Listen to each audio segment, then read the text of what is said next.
এই পৃথিবী কাউকে চিরদিন অবহেলা করে না, কোনো চেষ্টা কখনো বৃথা যায় না।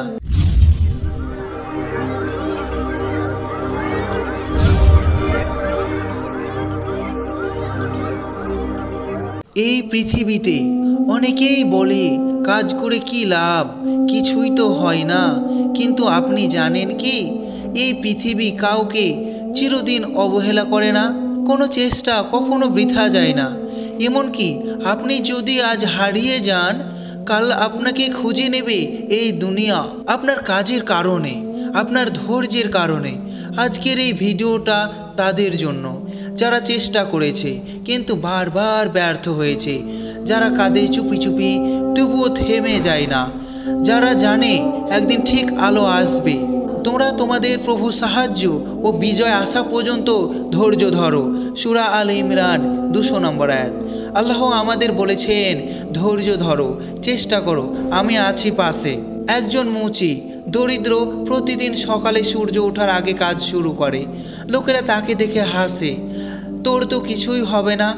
কিন্তু একদিন তার ছোট্ট সেই দোকানে আসে একজন ধনী মানুষ, তার কাজ দেখে মুগ্ধ হয় এবং তাকে ব্যবসা করতে সাহায্য করে। কারণ সে ব্যক্তি কাজ করতে ক্লান্ত হয়নি, সে জানতো যে আল্লাহর উপর ভরসা করে, আল্লাহ তার জন্য যথেষ্ট। সূরা আত-তালাক 3 নম্বর আয়াত। এভাবেই আল্লাহ তাকে উঁচুতে তুলে ধরেন। ভাই বোন, তুমি আজ যে কষ্ট করছো কেউ দেখছে না মনে হতে পারে, কিন্তু আল্লাহ দেখছেন তোমার চোখের প্রতিটা অশ্রু, তোমার ঘামের প্রতিটা ফোঁটা আল্লাহ তা সংরক্ষণ করেছেন তোমার জন্য। তোমার প্রভু অবিচার করেন না কাউকে। সূরা কাহাফ 49 নম্বর আয়াত। তুমি যতবারই ভেঙে পড়েছো, আল্লাহ ততবার বলেছেন তোমার চেষ্টা আমি বৃথা যেতে দিব না।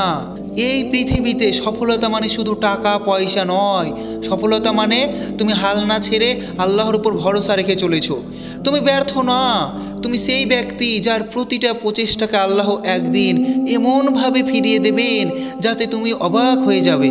যদি কেউ তোমার স্বপ্ন ভাঙে তুমি তবুও গড়ো, যদি কেউ তোমার চোখে অশ্রু আনে তুমি তবুও দোয়া করো। আল্লাহ তাআলা সব কিছু দেখেন, শোনেন, বোঝেন।